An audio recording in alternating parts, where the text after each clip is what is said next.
Hello मेरे प्यारे सभी मित्रों, आप सभी लोगों का हमारे और आप सभी के YouTube channel UPSC Vipin academy में बहुत बहुत स्वागत है।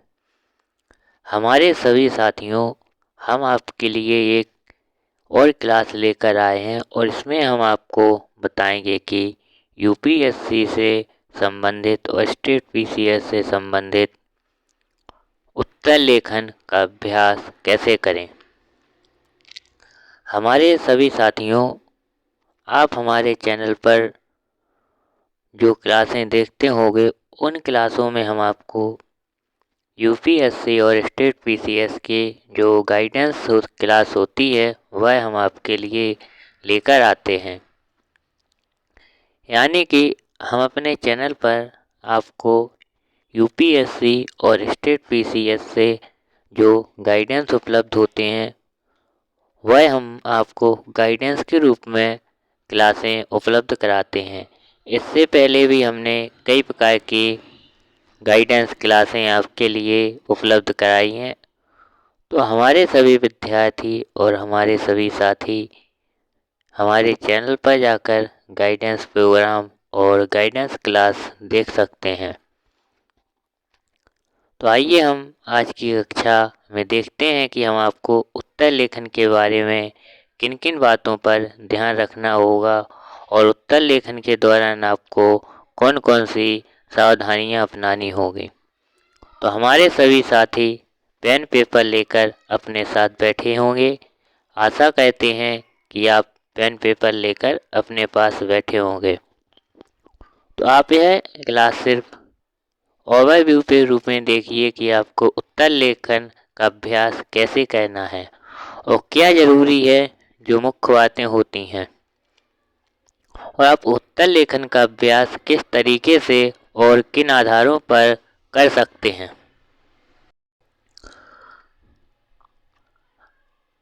हम आपको आज बताने जा रहे हैं कि उत्तर लेखन का अभ्यास कैसे किया जाए। आप जब भी उत्तर लेखन का अभ्यास करें तो सबसे पहले आप पिछले 20 सालों के प्रीवियस ईयर के प्रश्न पत्रों को पढ़ें।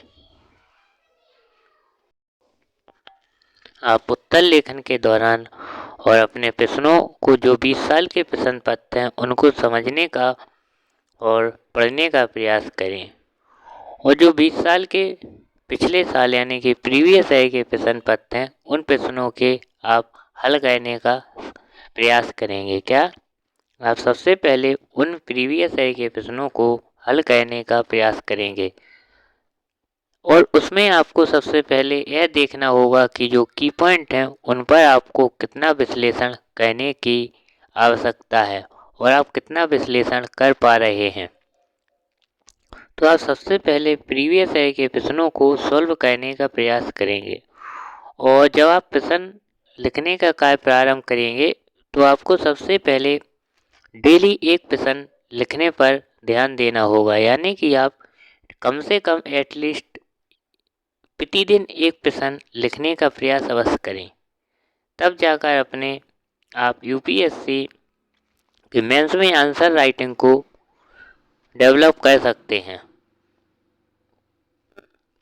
आपको सबसे पहले अपनी उत्तर लेखन की जो क्रिया है वह आपको प्रतिदिन के नियम अनुसार चलानी पड़ेगी और जब आप उत्तर लेखन करने का अभ्यास करेंगे तो आपको इस यानी कि स्पीड पर किसी भी प्रकार का ध्यान नहीं देना है कि आपका एक उत्तर 15 मिनट में लिख रहा है कि 30 मिनट में लिख रहा है। आप सिर्फ सही उत्तर लिखने का प्रयास करेंगे कुछ समय के लिए। यानी कि आप प्रारंभ में सिर्फ सही उत्तर लिखने का ही प्रयास करेंगे। आप समय सीमा पर किसी भी प्रकार का निर्धारण नहीं करेंगे और आप इसमें सिर्फ हैंड राइटिंग प्लस उत्तर लेखन की जो क्षमता होती है उसको बढ़ाने का प्रयास करेंगे। क्या हैंड राइटिंग प्लस उत्तर लेखन की क्षमता और सोचने और लिखने की क्षमता आप अपने अंदर विकसित करेंगे। आप जब उत्तर लिखेंगे तो उत्तर को आपको समझते जाना है कि आपका उत्तर किस आधार पर है। कि आपका उत्तर जो प्रश्न में दिया गया है उसी आधार पर उसी के आसपास घूम रहा है कि नहीं। ऐसा नहीं हो कि आप प्रश्न में कुछ पूछा और जा रहा है, आप लिखते कुछ और जा रहे हैं। तो कृपया करके उत्तर लिखते समय आपको सबसे पहले इस बात का ध्यान रखना होगा कि जब भी आप उत्तर लेखन करें तो जो प्रश्न में दिया गया है उसी के आधार पर और उसी के आसपास उत्तर लिखने का प्रयास करेंगे। जब आप अच्छा उत्तर लिखने की स्थिति में आ जाएंगे, जब आप अच्छे उत्तर लिखने की स्थिति में आ जाएंगे कि हाँ आपका उत्तर सही डायरेक्शन में जा रहा है, तो फिर आप स्पीड पर ध्यान देंगे कि आपको अब स्पीड कैसे बढ़ानी है।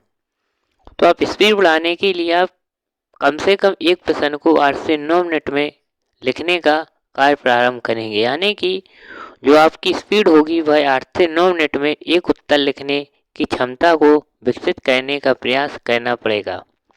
जब आप 8 से 9 मिनट में अपने उत्तर लिखने का प्रयास जारी करेंगे तो कुछ समय जरूर आपको लगेगा, लेकिन आपका जो समय दिया रहता है 8 से 9 मिनट में, आप यह निर्धारित समय में सही उत्तर लिखने और अच्छी स्थिति में आने का कार्य कर सकते हैं। आपको सिर्फ इसमें कुछ ही समय देना है कि कम से कम आप डेली एटलीस्ट एक प्रश्न लिखते जाएंगे तो आपकी यह जो उत्तर लिखने की काबिलियत है वह आपकी बढ़ जाएगी।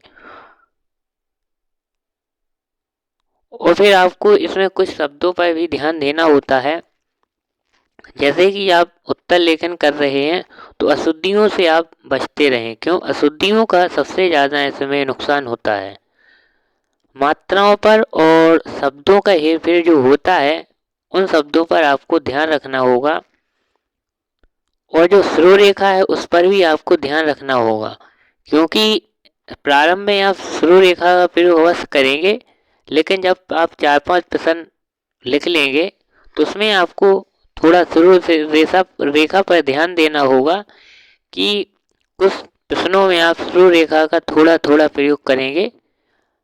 हालांकि करना अवश्य, लेकिन सभी प्रश्नों में नहीं करना है और ना पूरे प्रश्न में करना है। प्रारंभ में करेंगे और अंत में आप कुछ प्रश्न और कुछ प्रश्नों के आंसर में जो आंसर लिखेंगे उसमें थोड़ी थोड़ी शुरू रेखा का प्रयोग करेंगे। बाकी आप उत्तर लिखने में शुरू रेखा को छोड़ने का भी प्रयास करेंगे और आदत डालेंगे, क्योंकि शुरू रेखा में आपको नंबर तो नहीं मिलते, लेकिन इसमें आपका समय जरूर बर्बाद होता है। तो आप इस बात पर ध्यान रखेंगे कि आपको शुरू रेखा का प्रयोग कब करना है और कब नहीं करना है, यह आप अपने उत्तर लेखन में आदत डालेंगे।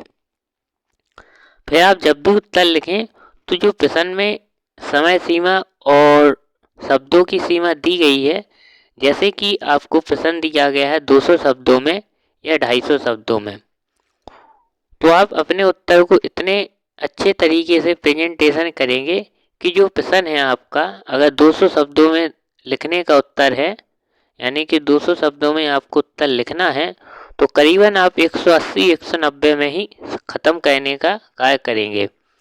इससे यह है कि आपको जो प्रश्न पत्र में समय निर्धारित दिया गया है 3 घंटे का, तो वह आपको बचत में लेकर आना है। अगर आपको 200 शब्दों में प्रश्न लिखने के लिए कहा गया है और आप 220 और 230 में लिख रहे हैं, तो आप में इसमें नंबर ज़्यादा नहीं मिलेंगे, लेकिन सिर्फ आपका इसमें यह नुकसान होगा कि आपको समय कम मिलेगा, क्योंकि अगर आपने एक प्रश्न में 2 से 3 मिनट एक्स्ट्रा दे दिए तो जो निर्धारित समय है वह आपका कम हो जाएगा। इस वजह से आपको लास्ट पे जो प्रश्न बचेंगे, जो 20 प्रश्न आते हैं या 12 प्रश्न आते हैं, हर पेपर के अलग अलग प्रश्न होते हैं, तो अगर आपने प्रारंभ के 5 प्रश्नों में अगर आपने शब्दों से ज़्यादा लिख दिया, यानी कि जो शब्द सीमा दी जाती है उस शब्द सीमा से आपने ज़्यादा लिख दिया, तो आपको नंबर ज़्यादा नहीं मिलेंगे, लेकिन आपका समय जरूर बर्बाद हो जाएगा।